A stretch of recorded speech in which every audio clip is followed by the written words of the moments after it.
राहुल गांधी ने कहा कि अमित शाह ने उनके किसी भी सवाल का जवाब नहीं दिया। कल लोकसभा में एसआईआर पर बहस हुई। इस दौरान गृह मंत्री अमित शाह ने जवाब दिया और इसी पर राहुल गांधी की प्रतिक्रिया आई। उन्होंने कहा कि किसी भी सवाल का उन्होंने जवाब नहीं दिया।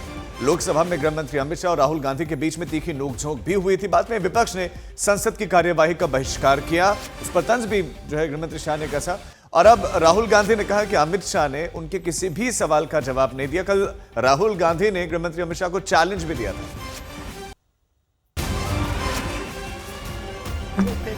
अमित शाह जी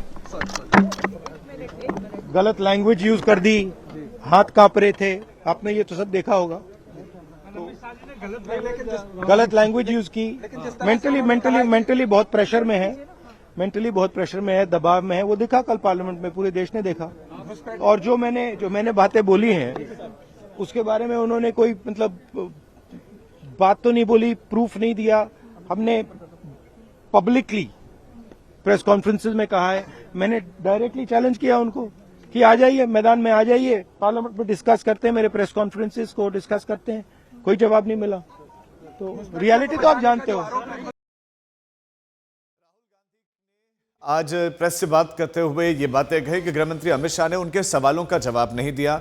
उन्होंने जो चैलेंज उनको दिया था, चैलेंज में क्या था, जो प्रेस कॉन्फ्रेंसेस राहुल गांधी ने की थी, कर्नाटक के आणंद का मुद्दा उठाया, फर्जी वोटर्स का मुद्दा उठाया, मास डिलीशन का मुद्दा उठाया और एक ही पते पर मल्टीपल लोगों का रहना, इस तरह के आरोप लगाए गए थे। फिर उसके बाद एक और प्रेस कॉन्फ्रेंस जिसे हाइड्रोजन बम भी कहा गया था, जो हरियाणा पर केंद्रित दिखाई दिया और हरियाणा के मामले पर भी उन्होंने प्रेस कॉन्फ्रेंस की।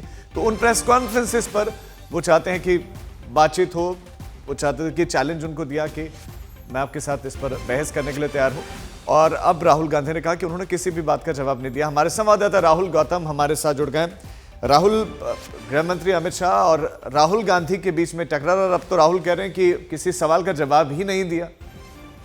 बिल्कुल, देखिए ये राहुल गांधी ने कल भी कहा था कि जितने भी सवाल मैंने उठाए हैं, यानी जो इलेक्शन कमीशन है, जिस तरीके की उसकी अपॉइंटमेंट हो रही है, जिस तरीके से जो ईवीएम्स हैं उसका जो आर्किटेक्चर है उस पर एक्सेस नहीं दिया जा रहा है। इसके अलावा जो machine readable rolls Congress party लगातार मांग रही है चुनाव आयोग से, वो नहीं दी जा रही है। वो बहुत सारी चीजें राहुल गांधी ने कहा कि जब मैंने अपना वक्तव्य दिया था पार्लियामेंट के अंदर, उन तमाम चीजों पर अमित शाह ने नहीं बात की। और उन्होंने ये भी आरोप लगाया कि मैं आपसे बहस करने के लिए तैयार हूं, यानी एक डिबेट करने के लिए तैयार हूं, जिसको लेकर जो लोकसभा स्पीकर है ओम बिरला, उन्होंने आपत्ति भी जताई कि आप बार बार खड़े होकर इंटरव्यू नहीं कर सकते हैं, आप बार बार बीच में टोकाटाकी नहीं कर सकते। लेकिन अब राहुल गांधी ने दोबारा इस बात को कहा है कि देखिए, मेरे जितने भी सवाल मैंने उठाए थे उनका जवाब सरकार के पास नहीं है। वो अपनी जवाबदेही से बच रही है। और कुल मिलाकर आपके मान के चलिए कि आज भी लोकसभा में दो हंगामा होने के आसार हैं।